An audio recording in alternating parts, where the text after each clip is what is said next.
Bom dia pessoal, tudo bem? O vídeo de hoje é sobre o valor, de onde vem o valor das coisas, né? Eu já fiz um vídeo sobre isso, mas eu acho que ele ficou longo, então eu resolvi fazer um outro para tentar condensá-lo. Muito bem, as coisas têm valores, elas têm valor de uso. Para mim, por exemplo, esse óculos, ele tem um valor de uso porque eu preciso para ler, certo? E tem um valor de mercado, que é um valor de troca. É o chamado valor de troca, que eu paguei R$ 25 porque eu comprei em camelô, então esse é o valor de troca do meu óculos. O valor de uso para alguém que não precisa óculos, por exemplo, não tem valor de uso nenhum. E para alguns pode ter um grande valor de uso, para outros um valor menor, etc. Então o valor de uso é subjetivo. O valor de troca é um valor social, valor de mercado. Essa distinção vem desde Aristóteles há 2.400 anos atrás. Depois o David Ricardo, um economista do século XIX inglês, ele tomou essa mesma formatação e disse que o valor das coisas vem do trabalho, certo? Ela se origina do trabalho. E o Marx, então, tomou essa ideia do Ricardo e, inclusive, criou a sua teoria de revolução proletária, porque o valor de todas as coisas se origina do trabalho. Logo, o dono de tudo é o trabalhador. E a burguesia? A burguesia se apropriaria do valor, expropriaria então o trabalhador, o trabalho alheio, pegaria parte do valor. O que justificaria uma revolução que expropriasse os expropriadores, ou seja, tirasse todos os meios de produção da burguesia, porque foi ele mesmo, o trabalhador, que fez. Essa tentativa foi feita na União Soviética, ela não foi muito adiante, porque estagnou, na verdade, o desenvolvimento da técnica. E o capitalismo veio mais protegido, né, do comunismo, eu já expliquei em outro vídeo, e foi mais adiante, fez a segunda revolução industrial, a terceira revolução industrial, e ultrapassou então aquele sistema socialista que foi adotado lá na União Soviética, tanto que ela mesma se abriu e voltou à propriedade privada e ao mercado. Muito bem. E como os vencedores sempre contam a história, né? Então a teoria do valor mais adotada pelo mainstream econômico da economia é utilidade-valor, ou seja, esse óculos valeria R$ 30 porque ele tem uma utilidade.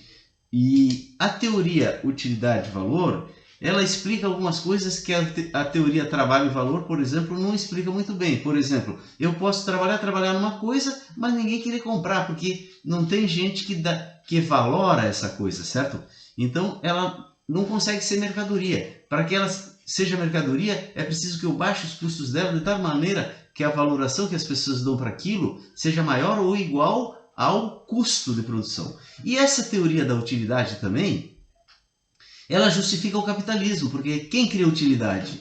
É a empresa, é o empresário. Ele compra mão de obra, compra matéria-prima, com a sua capacidade de gerenciamento e inventiva, ele cria um produto que se torna útil para as pessoas querem comprar. Então, quem cria esse valor, essa utilidade que cria valor, é o empresário, é a empresa. Então, logo é dela esse valor, ou ao menos a parte do valor que sobra, que é o lucro, porque ela paga a mão de obra e paga a matéria-prima, certo? Porém, essa teoria da utilidade de valor, ela também não explica muito bem as coisas, porque é possível ter coisas com utilidade, por exemplo, não ter valor. Por exemplo, eu tenho aqui uma máquina fotográfica, ela tem utilidade? Tem utilidade, mas ela tem valor? Não tem mais valor, porque não vale mais a pena fabricar máquinas de escrever, né? Os custos delas são muito altos, as pessoas não pagam tanto. Existem outras coisas que substituíram a máquina, mas ela tem utilidade? Tem utilidade. Então só utilidade não dá para ela valor, né? Da mesma maneira, pensa assim, uma criptomoeda. De onde vem o valor de uma criptomoeda? Não tem trabalho envolvido, não tem utilidade envolvida. Qual é a utilidade de uma criptomoeda, certo? Na verdade, e como que ela passa às vezes de R$ 10 para R$ 100 uma criptomoeda? A utilidade dela aumentou? Não, então tem coisas erradas. E em relação a todas as moedas é assim, de onde vem o valor da moeda, né? Ela não vem apenas da utilidade dela, não vem apenas do trabalho envolvido nela, né? E as próprias ações das empresas, como é que elas sobem, sem trabalho e sem aumentar, teoricamente, a sua utilidade? Nem sei qual é a utilidade de uma ação, a não ser a pessoa ser sócio de uma empresa e ganhar dividendos por isso. Muito bem, mas então o que cria o valor? Bom, eu vou agora anunciar para vocês e para o mundo a minha teoria do valor, que para mim explica todas as hipóteses de criação de valor. Quem cria valor? Quem é? É aquele que valora. E quem é aquele que valora? É aquele que cria valor. Ou seja, estamos num círculo, que a filosofia muitas vezes chega num círculo e é sinal que ali tem uma coisa essencial, porque aquele que valora é o ser humano, somente o ser humano valora. Então quem cria valor é o ser humano. E qual é o ser humano que cria valor? Todo ser humano cria valor. Até um mendigo de rua, ele deseja, e no seu desejo ele cria valor, porque nós seres humanos, o valor é dado não somente pela gente, é pelos outros. Por exemplo, o desejo de possuir o meu carro valora o meu carro, mesmo que a pessoa não possa comprar o meu carro. O desejo de comprar uma roupa que eu uso valora a roupa que eu uso. Vocês me entendem? Essa minha teoria do valor, ela tem um pouquinho uma influência do Marx, porque ele trata disso no Capital quando ele fala do fetiche da mercadoria. Ele diz assim, que a mercadoria tem valor de uso, tem valor de troca. E o valor de troca cria um fetiche. Como assim? Por exemplo, ele não diz assim, ele fala de uma mesa de madeira, enfim, mas eu vou adaptar para hoje. Ele diz assim, eu digo assim, se tu tem uma camiseta comum branca, ela tem um valor. Se ela verde vira moda, a mesma camiseta verde vira moda, ela passa a valer muito mais. O que fez ela valer mais, segundo Marx? O fetiche que a mercadoria tem. Ou seja, a mercadoria tem um feitiço. Ela enfeitiça as pessoas porque ela é enfeitiçadora. Na verdade, por que ela é enfeitiçadora? Eu explico. Por causa do nosso desejo. É o desejo que a gente tem que valora e faz uma coisa subir o valor porque ela é desejada, porque ela representa algum status social. O Marx via isso como uma coisa negativa que tinha que terminar. No socialismo iria terminar. As pessoas iam dar valor só ao valor de uso, aquilo que eu preciso, certo? Pode ser que algum dia isso até venha acontecer, mas a verdade é que nós seres humanos adoramos esse fetiche, adoramos essa coisa social, essas coisas enfeitiçadoras da sociedade, as festas, as roupas. Qual é o problema? O problema é que só alguns têm acesso. Se todos têm acesso a isso, não tem problema nenhum. E a minha teoria de valor diz o seguinte, que todos são criadores desse fetiche, desse valor. O valor é fruto do fetiche. E se o ser humano quer acabar com esse fetiche, ele vai acabar com ele mesmo, porque ele não é aquele ser puro que só quer roupa e uma comidinha. O ser humano quer muito mais do que isso, o ser humano real. Então, o valor é um produto desse feitiço coletivo. E, portanto, todos têm direito a ter acesso. E será que isso é possível? É possível. Por quê? Porque as pessoas que desejam e não têm dinheiro, no passado, se tu desse dinheiro para elas, não tinha produção suficiente. Mas hoje, depois de todas as revoluções industriais e da técnica, se tu der dinheiro para elas, elas podem ajudar a aumentar a produção. Porque dinheiro na mão com vontade de comprar se chama demanda. E a demanda faz com que a oferta aumente, porque tu não tem muito limite para a produção nos dias atuais, como eu já falei em vários vídeos. Então essa minha teoria do valor, pessoal, ela explica várias coisas.